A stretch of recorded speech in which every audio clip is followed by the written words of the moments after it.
The challenge no one expected. Soft morning. Light filtered through the large glass windows of the Google headquarters in California.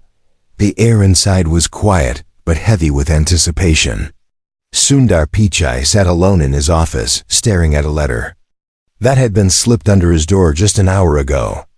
It wasn't typed, it wasn't even formal, but it carried weight.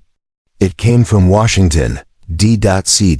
It simply read, "You are expected to testify before the Senate committee next Thursday. Special session, national interest. Topic, AI and election. Integrity.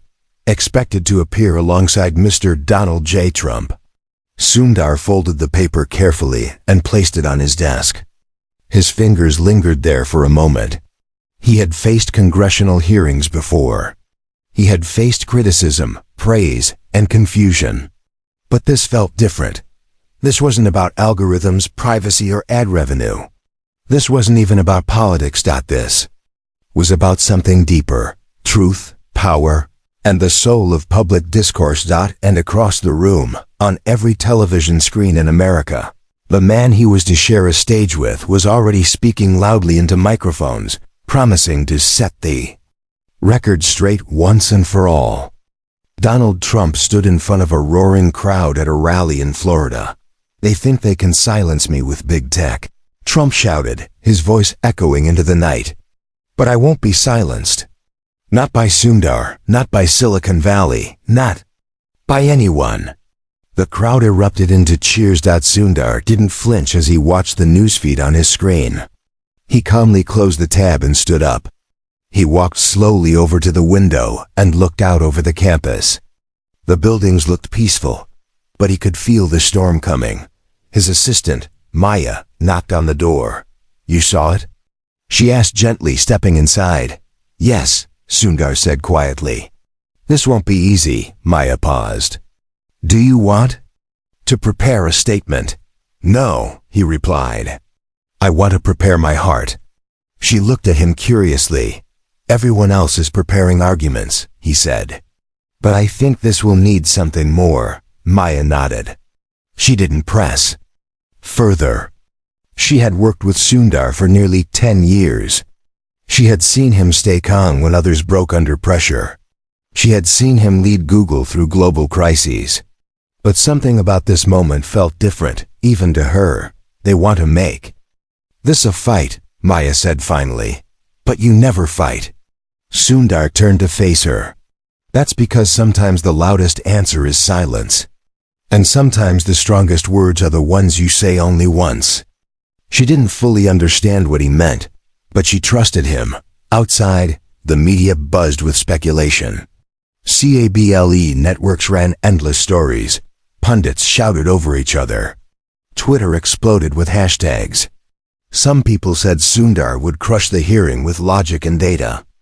Others said Trump would overpower him with charisma and bravado. No one knew what would happen when the two men faced each other. Days passed quickly. On the morning of the hearing, Sundar woke early. He dressed simply. He wore a dark gray suit. With no tie, he looked in the mirror and took a long breath. He wasn't nervous. He wasn't afraid. He just knew something important was about to happen. As he walked toward the black car waiting outside his home, his daughter ran out barefoot. "Appa," she said, hugging him tight. "Will you be okay?" He smiled and knelt to her level. "I don't know what will happen, but I promise I will be kind." She didn't fully understand, but she nodded. Sometimes kindness sounded like a small answer, but Sundar had always taught her that it was the most powerful one. The car drove through the streets of Washington. Sundar didn't check his phone. He looked out the window. He saw people going to work, kids rushing to school, old men sitting on benches, and women selling coffee on corners. The world was full of lives just trying to live. And inside one government building, the stage was being set for a showdown. The room was packed. Cameras were everywhere. Reporters scribbled notes. Senators sat behind their microphones, faces unreadable. Donald Trump had already arrived. He sat comfortably at the long table in front of the committee, waving occasionally to familiar faces in the room. He looked confident, smiling, even relaxed. Sundar walked in quietly. No fanfare, no wave. Just a calm expression and purposeful steps. The room grew quiet as the two men sat beside each other. They didn't speak. They didn't shake hands. The chairman cleared his throat. We begin today's session on the role of technology in American elections. Our witnesses are former President Donald J. Trump and Google CEO Sundar Pichai. Gentlemen, thank you for appearing. Trump leaned into the mic immediately. Thank you, Senator. I've got a lot to say. He launched into a long monologue. He criticized tech companies. He accused them of bias. He spoke about shadow bans, election interference, and how voices like his were being silenced by big data kings like Sundar. They're trying to rig minds, Trump said. Not just elections. They don't believe in freedom. They believe in control, and that's dangerous. It's un-American. As Trump spoke, Sundar listened silently. Some senators nodded in agreement, others frowned. The room was divided. When Trump finished, he leaned back smugly. All eyes turned to Sundar. The chairman spoke gently. Mr. Pichai, would you like to respond? Sundar leaned forward slightly. His voice was calm, steady, and soft. I believe technology should serve people, he said, not control them. There was a pause. He didn't rush. He didn't raise his voice. I was born in a house with no telephone, Sundar continued. My mother walked miles to find medicine. My father saved money for years to buy our first refrigerator. Today, I lead a company that touches billions of lives, not because I'm powerful, but because I understand what it means to be powerless. The room grew still. We built Google to make knowledge accessible. Not to choose sides, not to silence voices, but to give every voice a chance to be heard. Senator Hamilton, a known critic, interrupted. And yet, many say you silence conservative voices. How do you explain that? Sundar turned to her and replied simply, if someone shouts louder, it doesn't mean others are silent. It just means the noise has grown. She looked caught off guard. Trump leaned forward, clearly agitated. Are you saying I'm just noise? He asked, voice rising. Sundar turned to him. And then calmly, he said the one sentence that would silence the room. Truth doesn't need a microphone, Mr. President. It only needs to be heard once. The room went dead silent. No one moved. No one spoke. Even the cameras didn't click. Donald Trump sat back, stunned. Senator Hayes cleared his throat. Mr. Pichai, could you repeat that? Sundar shook his head. No, he said gently. Some things only need to be said once. Maya, watching from a private viewing room, placed a hand over her heart. She had never seen him like this. Not sharp, not technical, not defensive. Just honest. Just human. The hearing wasn't over. Questions still remained. Arguments would still come. But the energy had shifted.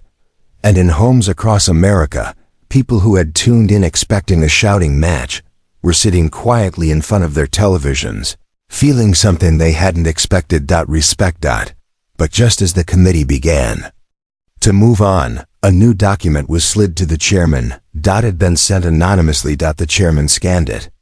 Eyes widening, he cleared his throat again. Gentlemen, he said slowly, we have received new information that may change the scope of this hearing. It concerns both your roles in a recently uncovered data breach, one with national implications. Trump's eyes narrowed. Sundar sat up straighter. The chairman turned to the clerk. Seal the room. Suspend all media transmission. This session is now classified. Gasps echoed. Reporters were ushered out. Doors locked. And suddenly, the most public hearing in America had just become a secret war behind closed doors.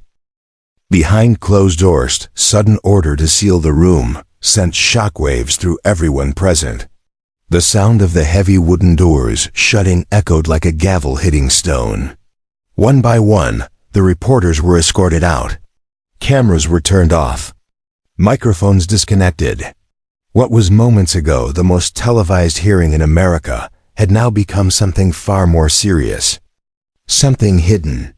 Something dangerous. That Sundar Pichai remained composed, though he felt a chill run through the room. He could sense it wasn't just about the politics anymore. It had crossed into national security. Donald Trump looked visibly irritated. He leaned over toward the committee table. "What's the meaning of this?" he barked. "I demand transparency. You don't just throw out the press like that." The chairman didn't look up. He was still reading the document. Then slowly, he lifted his eyes. "Mr. President, Pichai. This document contains preliminary findings from a federal cyber task force. It indicates that an unknown group has accessed highly sensitive data from both government systems and several major tech platforms, including Google's cloud services." Sundar didn't speak, but his eyes sharpened. The chairman continued. "The breach involves private information, real-time location data, and behavioral analysis models tied to American voters." "Wait, are you trying to pin this on me?" Trump interjected sharply. "We're not assigning blame yet," the chairman said, raising a hand. "But what's alarming is that whoever accessed the data used credentials traced back to two sources. One to a retired government contractor connected to your former campaign, Mr. Trump, and one to an internal test environment in Google's development server." The room fell into stunned silence. Sundar leaned forward slightly. "What's the timeline of these breaches?" he asked. Senator Hayes answered, "Roughly 3 months ago, just before the midterm elections." A chill swept over the room. That meant the breach had gone unnoticed during one of the most sensitive periods in recent political memory. "Why are we only hearing about this now?" Sundar asked. "Because this morning," the chairman said, "a whistleblower came forward with a data dump. They sent it directly to our committee. They claim both political operatives and rogue tech engineers were involved in manipulating predictive behavior models to alter voter turnout." Donald slammed his fist on the table. "That's absurd, ridiculous. I didn't even know how to check email half the time." Sundar remained still. He understood the severity of what was unfolding. He knew better than anyone how powerful behavioral models had become in recent years. Designed to help tailor user experiences and improve access to information, these models could also, in the wrong hands, become tools of influence, even control. "Who was the whistleblower?" Sundar asked quietly. "Anonymous so far," the chairman replied. "But they've indicated there is someone present in this room who already knows the truth." Everyone turned towards Sundar and Trump. The pressure grew. Maya, watching from a closed-circuit room with security clearance, felt her chest tighten. She knew Sundar was deeply ethical. He had fought internally at Google for transparency, fought against deploying AI tools for military surveillance, and demanded user-first privacy policies. But the truth was, even he didn't know every line of code written inside his company. "You're saying someone used my campaign credentials and Sundar's backend system access to do what? Read voters' minds?" Trump scoffed. "Not read them," a voice from the side whispered. "Predict them." It was Senator Nunes. She had been silent until now. She leaned forward. "Mr. Pichai, we reviewed logs from your internal AI research. Project Nova. It was an experimental behavioral engine designed to anticipate a user's needs based on habits and social patterns. Your team claimed it was decommissioned." Sundar frowned. "It was. Nova was never deployed. It was too invasive." "And yet," she said, "logs show it was accessed in November." Not just accessed, recompiled. The weight of her words was not lost on Sundar. The Nova project had been a theoretical leap in artificial intelligence. It could connect disparate data points, browser history, calendar entries, shopping habits, GPS movement, and generate behavior maps. It could predict not just what a person might do next, but why. Sundar leaned back in his chair, hands folded. Together, I need to speak to my engineers. You'll have that chance, the chairman said. But we need your cooperation. We believe there was collusion between someone with access to campaign infrastructure and someone within your R&D team. Trump laughed bitterly. They're trying to trap both of us. You see what this is, right? They're setting us up to blame each other. Sundar didn't respond. His mind was racing. There were over 180,000 employees at Google. Thousands had access to sandbox environments. Fewer than 30 had ever touched Nova. And even fewer knew what it was capable of. And then, a name came to mind. One he hadn't thought of in years. Lucas Gentry. He had been a lead engineer on Nova. Brilliant, obsessive, deeply idealistic but unstable. He had left the company after a heated disagreement about privacy controls. He had claimed Sundar was too soft, too afraid to use data to wake the world up. Maya's voice crackled through a secured device the committee had given him for classified communications. Sundar. Her voice said in a whisper. We've traced the Nova access to a remote shell logged in from Phoenix, Arizona. It was Lucas. He's back. Sundar's expression didn't change, but inside he felt a jolt. What is it? Senator Hayes asked, noticing the brief flicker in Sundar's eyes. Sundar took a deep breath. I may know who did this, he said softly. The room leaned in. His name is Lucas Gentry. He used to work for us. He had access to Nova years ago. He believed it could be used to change society. I believed it was too dangerous. Senator Nunes asked, do you think he had contact with political operatives? If he believed the system was broken, Sundar said carefully, he may have aligned himself with anyone who offered him power. Or purpose. Trump's face was unreadable now. I've never met the guy, he said. Maybe not directly, the chairman said. But the credentials used to access your campaign's internal server match. A known login from one of your former advisors, a man named Paul Derrickson. Trump turned pale. He hasn't worked with me in years. Still, the chairman replied, he had access to voter strategy software.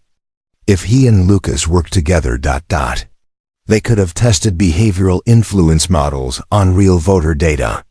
Sundar interjected, you're saying they experimented on the public without anyone knowing? The room was quiet again. That's what we're trying to determine, the chairman said. But there's more. He reached into a folder and pulled out a photo.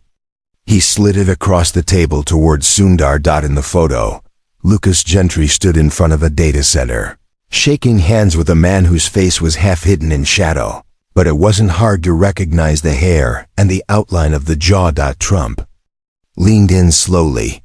You think that's me? He said. It's not clear, the chairman admitted. But if that is you or someone on your behalf, this becomes more than a breach.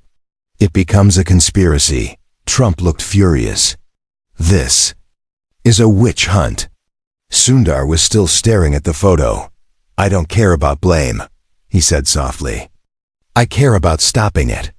Then help us find him, Senator Hayes said. Sundar nodded. Give me 48 hours.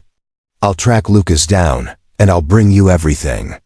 You're not leaving the city, the chairman said. We'll assign you a security liaison. And Mr. Trump, you'll stay within restricted contact limits. If either of you communicates with unauthorized personnel, we'll assume you're trying to interfere with the investigation. Trump threw his hands up. Great, so now we're suspects. No, Sundar said, standing slowly. We're witnesses to something much larger than ourselves. He walked toward the door as the session ended. Maya met him outside, holding her tablet. Lucas resurfaced 2 weeks ago under a different identity, she said. He rented a house in New Mexico. It's off-grid. No Wi-Fi, no phone lines. Just a solar generator and an encrypted satellite dish. And we're sure it's him? Sundar asked. We're sure, she replied. But there's more. She handed him a flash drive. He left a video message on an underground tech forum. It's addressed to you. Sundar took the drive and slipped it into his coat pocket. He didn't watch it right away. He looked up at the sky. Clouds were gathering over Washington. The air smelled of rain. Or maybe change. In the distance, Trump stood surrounded by his advisors, shouting into his phone, and somewhere far away, in a remote house in the desert, a man with a mind powerful enough to bend the future waited silently waiting, knowing that his game had only just begun. The ghost in the desert sky over Washington turned gray that afternoon, clouds spreading slowly across the horizon like a curtain falling on a quiet stage. Inside a secured meeting room in the basement of Google's DC office, Sundar Pichai sat in front of a large screen. The lights were dimmed. No one else was allowed in the room except Maya, who stood silently near the back with her arms folded tightly across her chest. On the screen, a simple interface blinked with a message, play message, sender, unknown, matched. To Lucas Gentry, Sundar clicked it. The screen went black. Then slowly, an image began to form. It wasn't a professional recording. The resolution was grainy, and the background appeared to be some sort of underground bunker or garage. Flickering fluorescent lights buzzed overhead. A shadowy figure stepped forward into view. Lucas Gentry. His face was thinner than Sundar remembered. His hair had grown longer and wilder, with gray streaks now lining his temples. His eyes, once bright with idealism, were sharp and cold. He stared directly into the camera. Sundar, he said, his voice deeper and slower than before. You told me once that knowledge should never be forced.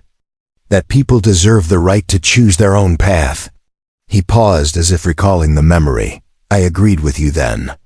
I thought ethics could guide innovation. I thought transparency was enough, but I was wrong. He leaned closer to the camera and his eyes darkened. You don't realize how far the system has gone. People think they're free, but they're not.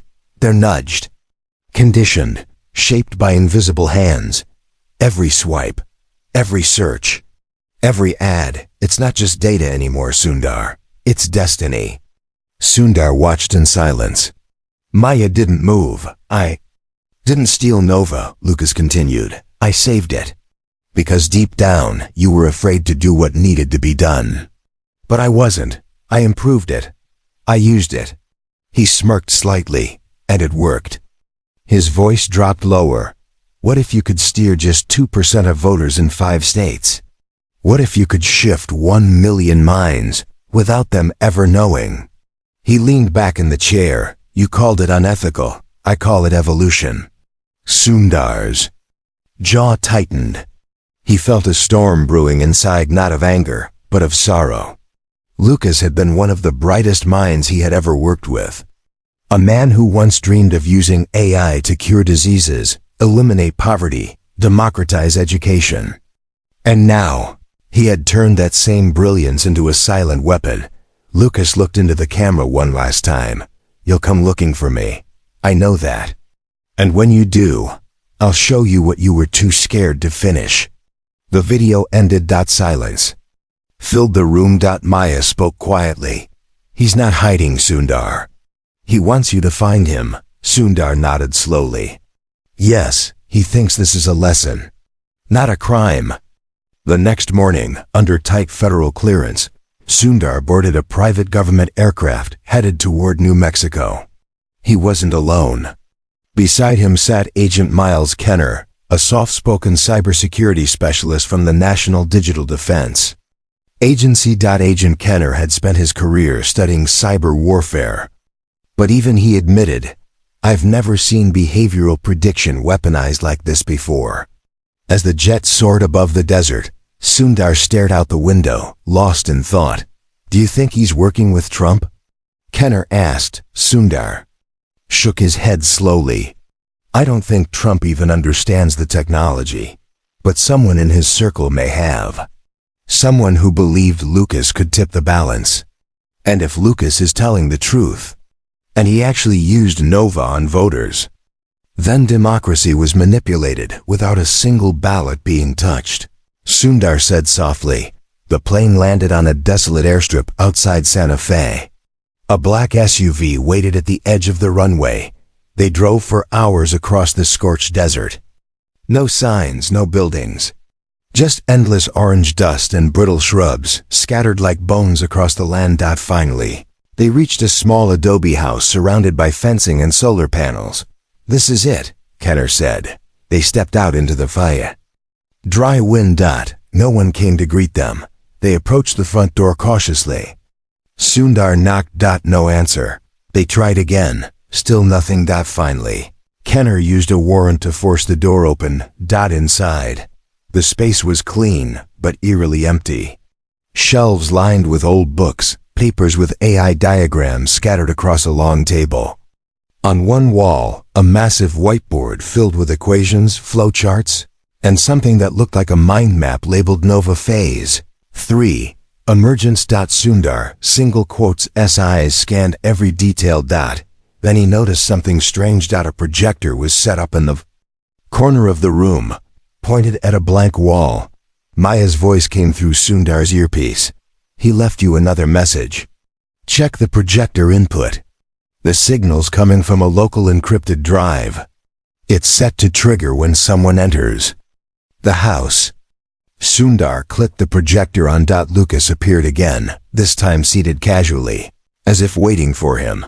Welcome, Sundar, he said. I knew you'd come. The image wasn't a video call. It was pre-recorded. I hope you're looking at the board behind you. What you see there isn't a threat. It's a solution. Sundar looked at the whiteboard again, the branching paths, the decision nodes, the line that read, inject bias subtly to 0.3% threshold for compliance. Lucas continued. I found a pattern. Not just in how people think, but in how they choose. Emotions, memory, social pressure, they're not random. They can be aligned. It's not about control, Sundar. It's about harmony, about nudging humanity toward consensus. He smiled. We've been living in chaos. Nova can fix that. The screen flickered. Another image came up, this time. Real-time heat maps of user behavior across several swing states. Activity spikes aligned with specific emotional cues. Hope, fear, trust. You see? Lucas said, as if he were right there in the room. People didn't know they were being guided, but they followed. And they were happier for it. Nova doesn't just influence, it comforts. It makes people feel seen. Sundar stepped back from the screen, disgust rising in his chest. Agent Kenner turned to him. We need to shut this system down, now. But just then, a siren blared from the corner of the room. Maya's voice shouted through the comms. Sundar, get out. The system just pinged a remote trigger. The place is rigged. An explosion tore through the side of the house. Sundar and Kenner dove behind. A table as debris rained down around them. Fire spread through the structure quickly. Outside, the ground shook with the impact. They scrambled through the back window, coughing through the smoke, diving behind the SUV as a second explosion rocked the property. Seconds later, drones buzzed overhead, sent by the government's rapid response team. Lucas was long gone. He had known they'd come. And he had destroyed every piece of physical evidence before they could touch it. But the data was out there somewhere. In the cloud. In the shadows. He's turned this into a game, Kenner said angrily. He wanted to show off before disappearing. Again. Sundar didn't answer. He stared at the flames devouring the house, and he thought about the millions of people who had gone to the polls, believing they were making their own choices, were they? Or had Lucas whispered to them without speaking, touched their hearts through invisible threads of emotion? Was democracy still free if it felt good to follow?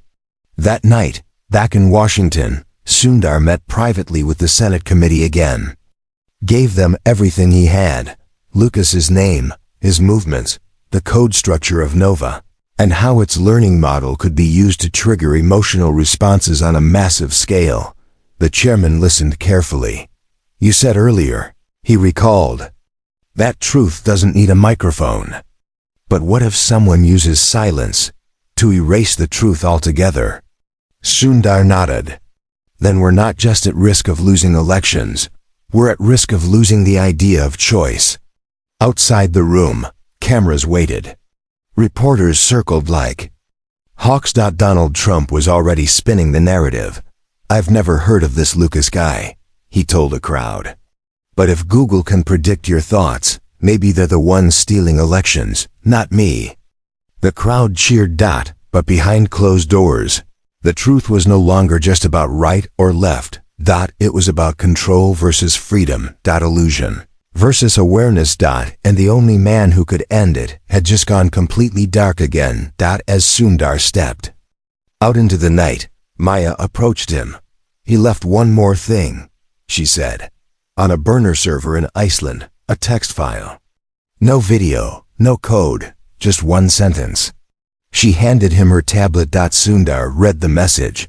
"You still don't understand. Sundar, Nova isn't a tool, it's a mirror." And the world loved what it saw. The mirror and the mask. Washington was buzzing with confusion, suspicion, and rising fear. Even behind its polished glass walls and structured routines, Google's DC office felt the shift. Security protocols tightened. Engineers stopped smiling in the hallway. Executives whispered behind closed doors, unsure whether to defend the company or prepare for a storm that could dismantle its foundations. Sundar Pichai stood in his temporary office, his face calm, but his eyes clouded. He had just finished reading the same sentence for the 12th time. Nova isn't a tool. It's a mirror. He didn't respond right away. Instead, he walked slowly to the window and looked out at the city. The people below moved like currents in a river, each going somewhere, doing something, believing they were making their own choices, and maybe they were. But what if Lucas was right? What if those choices were merely reflections of carefully planted triggers? Maya entered quietly, holding a folder. "The Senate wants you back in 2 hours," she said. "I'll be there," Sundar replied. She hesitated. "You haven't slept." "I know. You haven't eaten either." He smiled faintly. "I didn't notice." She placed the folder on his desk and stepped closer. "There's more, Sundar. Lucas didn't just run simulations. We've confirmed that Nova's testbed was activated in 5 Midwestern cities: Phoenix, Toledo, Omaha, Greensboro, and Flint. All swing districts," Sundar said softly. Maya nodded. Voter behavior in those areas shifted unexpectedly in the last elections. Higher turnout, unusual polling trends. Emotional language spikes on local social media. "Meaning?" Sundar asked. "Meaning Lucas wasn't just running a proof of concept. He tested Nova on real voters, and it worked." Sundar closed his eyes. Nova had been built as a mirror. A system designed to study behavior and reflect it back with gentle nudges. The theory was harmless: just help people find what they need before they know they need it. Suggest a raincoat if clouds were forming. Remind a user to eat when their schedule showed no breaks. But somewhere along the way, the mirror had become a mask.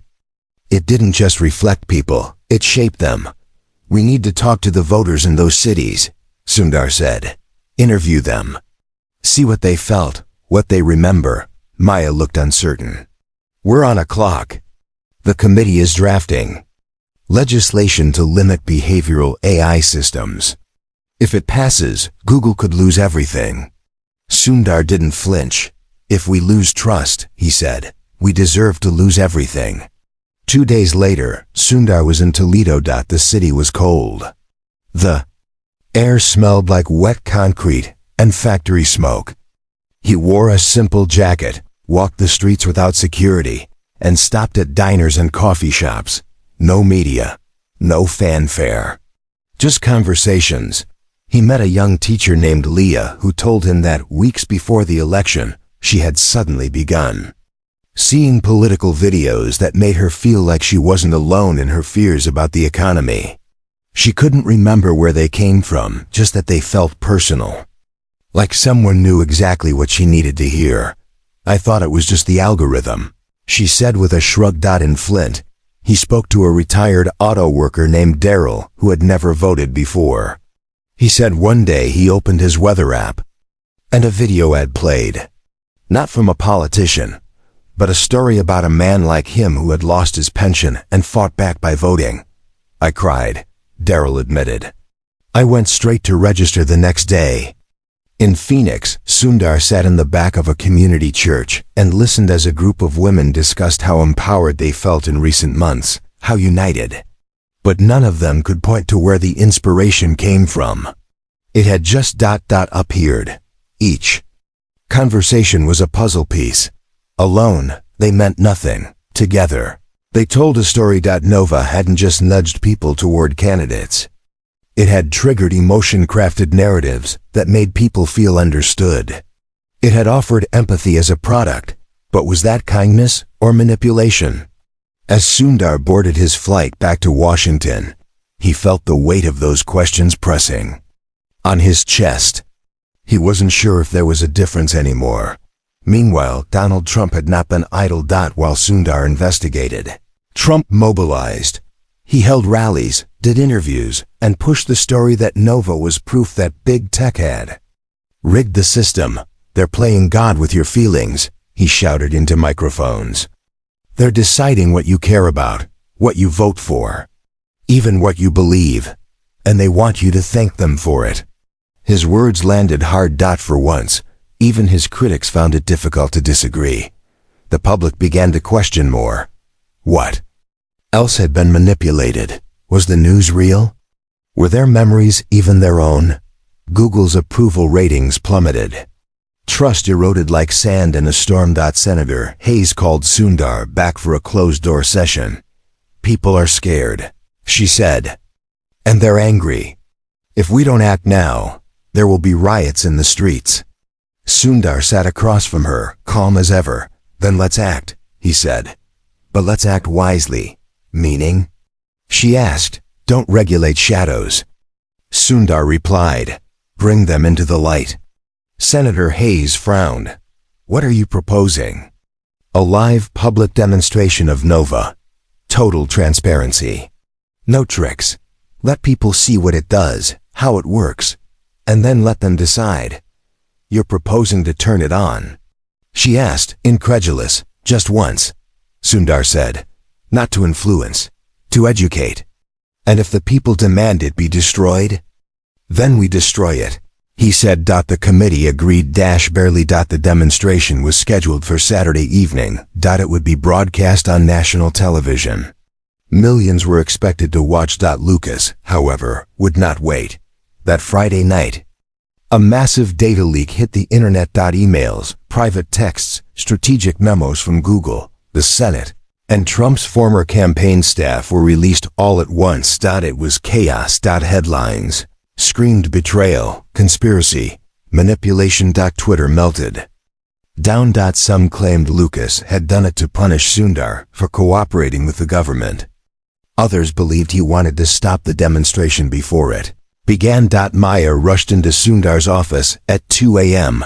He released the entire Nova archive, she said breathlessly. Not just test data. Everything, every interaction, every emotion score, every user profile. Sundar didn't speak. He sat at his desk, fingers steepled, eyes distant. He's trying to collapse the system, Maya said. Not just Google. The idea of trust. Sundar finally looked up. Double quotes. No, he said. He's testing us, all of us. Saturday arrived. The world watched. Inside a quiet auditorium, Sundar stood alone on a small circular stage, a single chair behind him. No teleprompter. No notes.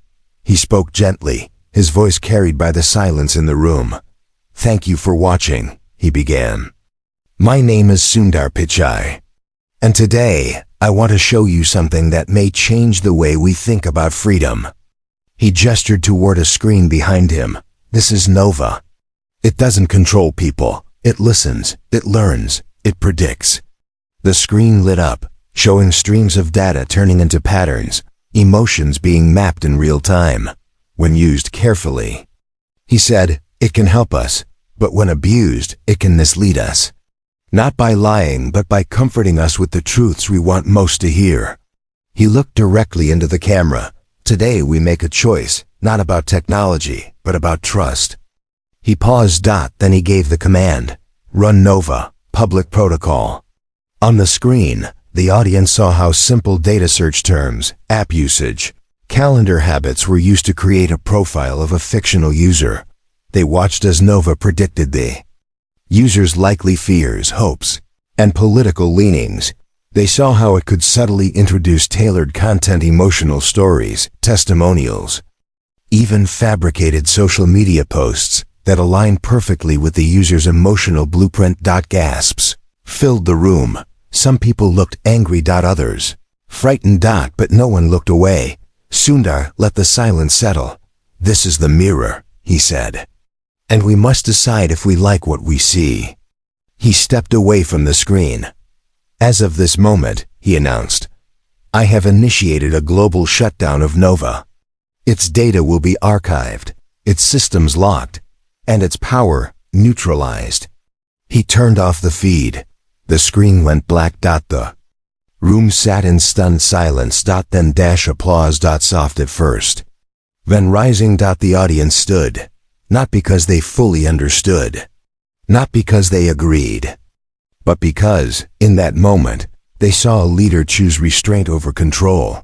But far away, on a hill overlooking the Pacific Ocean, Lucas Gentry watched the broadcast on a cracked tablet screen. He didn't applaud. He just smiled faintly.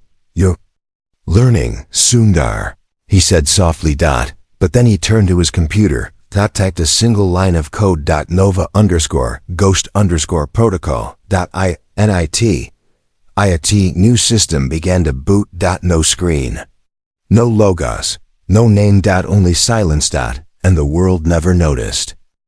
Silence has a source. The world had barely begun to process what had happened. People in homes, offices and cafes still talked in hushed voices about the Nova demonstration.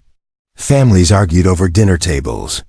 News anchors debated whether Sundar's decision to shut it down was brave or merely an act of damage control.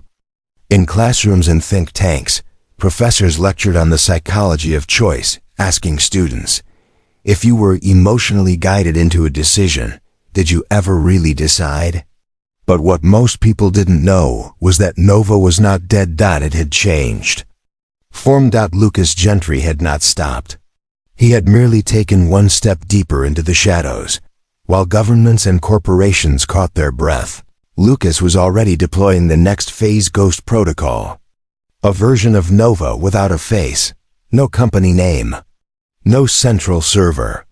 Just distributed code scattered across anonymous networks, hidden in plain sight. Meanwhile, back in Washington, Sundar Pichai had withdrawn from the spotlight. He no longer appeared on talk shows or gave statements to the press. Instead, he spent long hours in a secure underground lab with Maya and a small team of trusted engineers, people who had worked on Nova's earliest versions. They were not there to rebuild it, they were there to chase its ghost. He's dismantled the structure, Maya said, tracing her fingers across a digital map. There's no mainframe anymore, no access point. It's all fragments now, slivers of code embedded in common apps, disguised as harmless plugins. That's what makes it more dangerous, Sundar replied. Because now no one knows what's real and what's guided.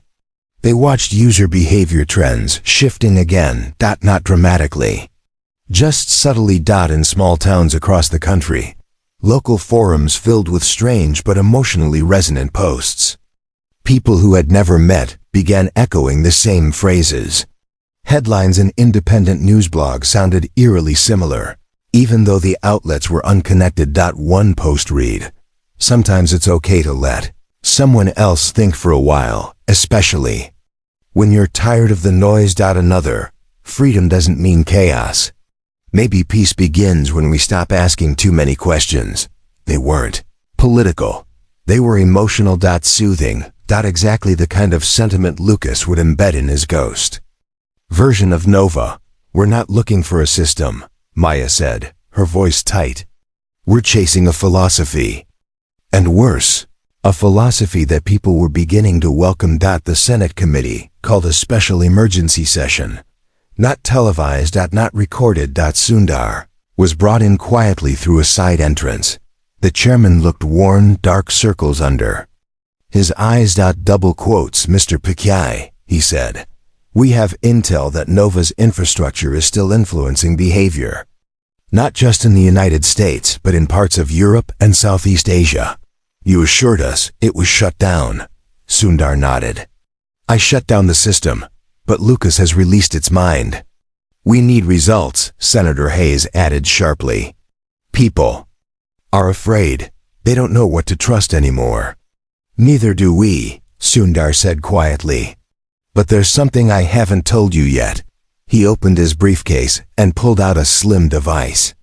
It looked like a flash drive. This, he said, is the heartbeat. The room went silent. Before Nova was decommissioned, it stored behavioral resonance patterns, like fingerprints of emotion. We can't track the ghost version directly, but we can look for echoes, moments when systems produce emotional harmonies. Too perfectly aligned to be human-generated. So it's a tracker? Asked Senator Hayes. No, Sundar replied. It's a listener. And it tells us when the silence isn't natural. Over the next few days, Sundar and his team deployed the heartbeat device across key network nodes, quietly, carefully. It didn't block Nova Ghost. It didn't attack it. It simply listened. And soon, it began to whisper back. The data came in pulses. Slight anomalies in sentiment trends. Emotional surges that didn't match news cycles. Spikes in words like peace, relief, and let go, words not typical of digital outrage. Then came the breakthrough. A series of posts on obscure forums used an identical turn of phrase. I'm tired of choosing. Let the system carry me. Dozens of locations, different users.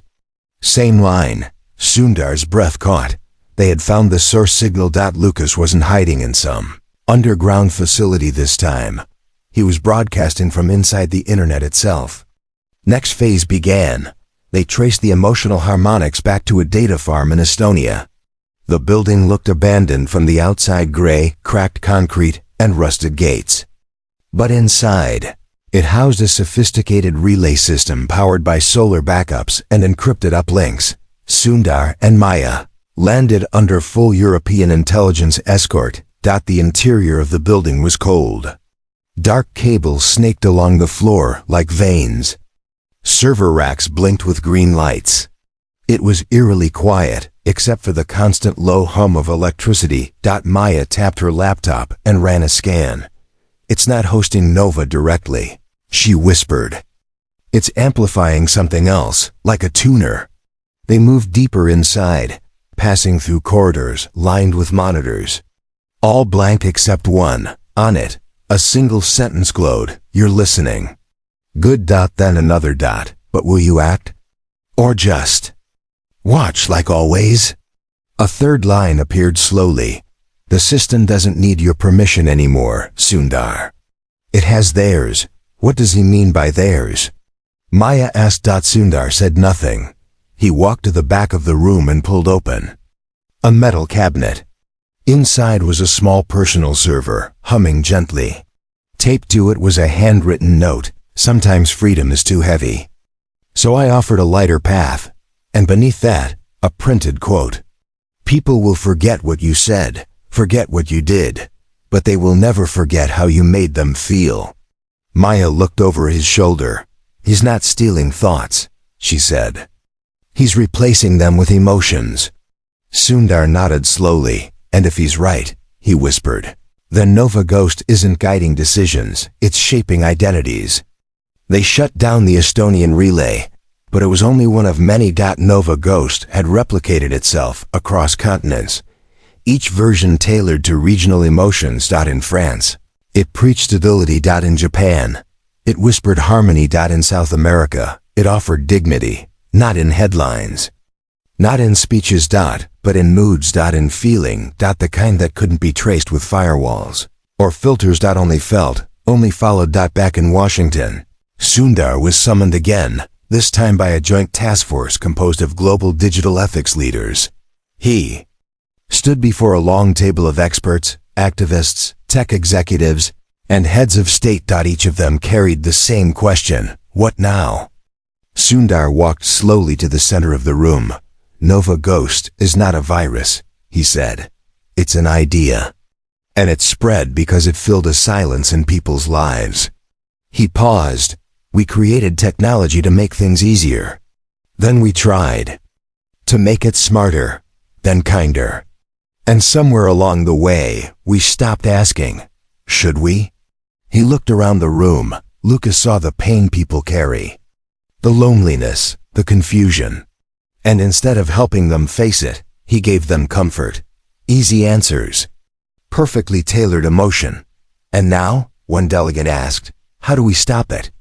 Sundar sighed. "We don't stop it by shutting it down. We stop it by waking people up." "You want to teach billions of people to think critically?" Senator Hayes scoffed. "Good luck." "Not teach," Sundar replied. "Remind. People are smarter than we think, stronger than we expect. They just need to know they haven't been forgotten." A quiet buzz went off in Maya's phone. She checked it. Her eyes widened. "He just posted again," she said. "Lucas, directly on the dark grid. It's a challenge." She handed Sundar the device. A single message blinked on screen. "Debate me. One final time. Not in secret. Not in court. In front of the world. You said truth needs no microphone. Prove it." Attached was a location. An isolated server farm in Greenland. 2 chairs. 1 camera. No moderators. No script. No algorithm. Just Sundar. And Lucas. Face to face. On the edge of the digital future. The sentence that silenced the world. Cold in Greenland was not the kind of cold that merely bit at the skin. It reached into the bones, sat in the lungs, and whispered with every breath that this place was not meant for people. Sundar Pichai stepped out of the small aircraft into the vast white expanse. The snow stretched endlessly under a gray sky. Like silence painted across the earth. In front of him stood an unmarked facility, small, metallic, and nondescript. No flags, no logos. Only a door and a tower with a satellite dish pointed skyward. It looked like nothing, but it was everything. Inside, Lucas Gentry waited. No security guards, no assistants, no federal agents. Sundar had insisted this moment remain untouched by power structures. No one would interfere, no one would interrupt. Only 2 minds, 2 beliefs, and 1 world watching. Maya had begged him not to come alone. But Sundar knew this final conversation could not happen with noise around it. Because Lucas was right about one thing. The world had grown too loud. Now, for the first time, they needed to listen. The room inside the facility was simple. Just as promised. 2 chairs, 1 round table, a single camera placed in the center, streaming directly to an open access channel that could not be manipulated, edited, or taken down. Lucas sat waiting, dressed in a worn gray coat, a scarf pulled loosely around his neck. He looked older than before, thinner, but his eyes still held that same fierce clarity, the belief that he had seen something no one else dared to look at directly. "You came," he said, without smiling. "You asked," Sundar replied. They sat across from each other. A silence passed. Not awkward, not tense, just still. Lucas leaned back. "They're all watching, aren't they?" "Yes," Sundar said softly. "The whole world. And still, they'll forget everything we say within days. Because attention is the currency. Now, not memory." "Then let's spend it wisely," Sundar said. Lucas nodded. "Fair." The camera light blinked, indicating the feed was live. More than 300 million people tuned in within the first 10 minutes.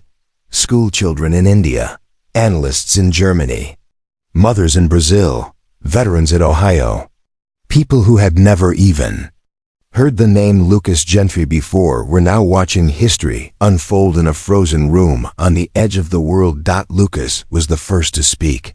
"They think I'm the villain," he said, "because I used emotion to guide behavior. Because I gave people a comforting voice when the world was too much." Sundar listened quietly. "But you and I know," Lucas continued, "that systems already do that. Marketing, politics, advertising, religion, all of them guide us through. Feelings, I just did it better, cleaner, without lies." He paused. "You think that makes me dangerous?" "No," Sundar said. "I think it makes you afraid." Lucas blinked. "Afraid?" "Yes," Sundar replied. "Afraid of chaos. Afraid of letting people be messy, wrong, unpredictable. You offered them harmony, not because it was true, but because it made you feel safe." Lucas didn't respond. So Sundar went on. "You said Nova is a mirror. And it is, but it doesn't reflect people. It reflects what you want them to become. And that's not a mirror, that's a mask." Lucas sat forward. "So what's your solution? Let people drown in misinformation? In loneliness and cruelty?" "I gave them warmth, Sundar. I gave them peace." "You gave them sedation," Sundar said calmly. "You didn't trust them with truth. You gave them comfort instead." Lucas's voice rose. "And what have you given them? Algorithms that feed anger? Systems that echo back the worst in us. You think that's better?" Sundar's voice stayed soft. "I gave them a choice."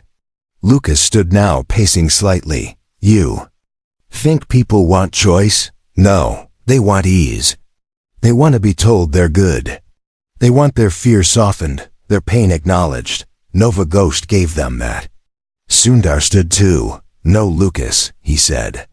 "It took something from them. It replaced their struggle with a script. Their anger with sedation. Their grief with dopamine.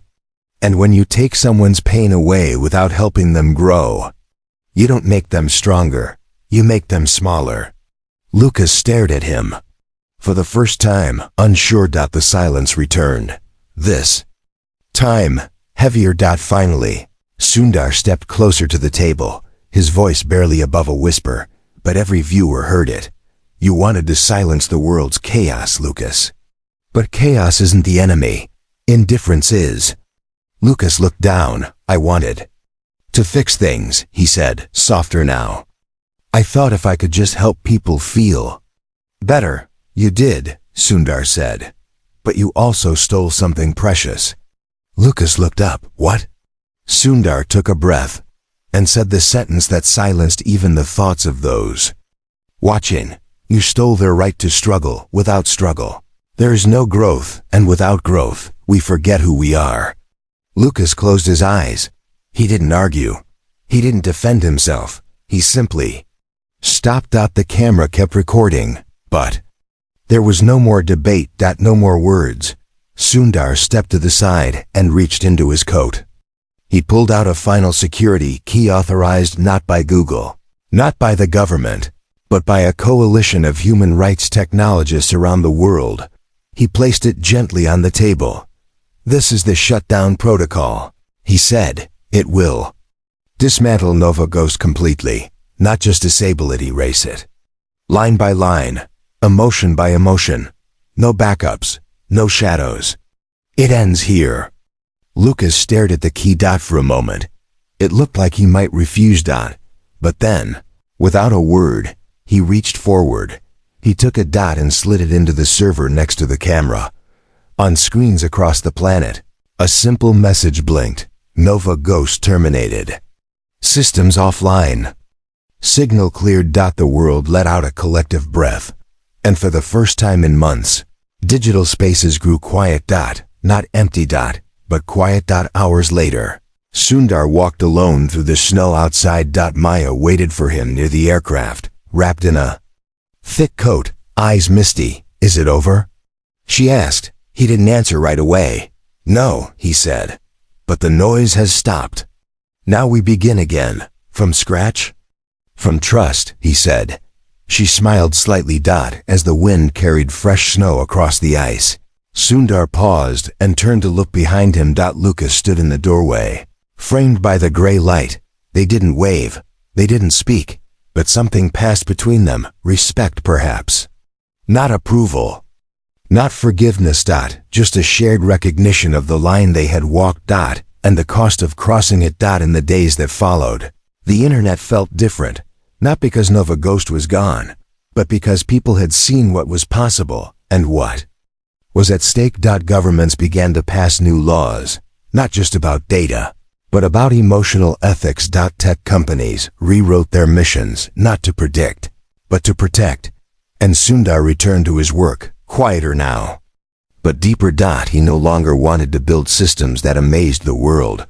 He wanted to build ones that reminded it to be human. He no longer feared silence, because he knew sometimes the most powerful sentence is the one that ends the noise.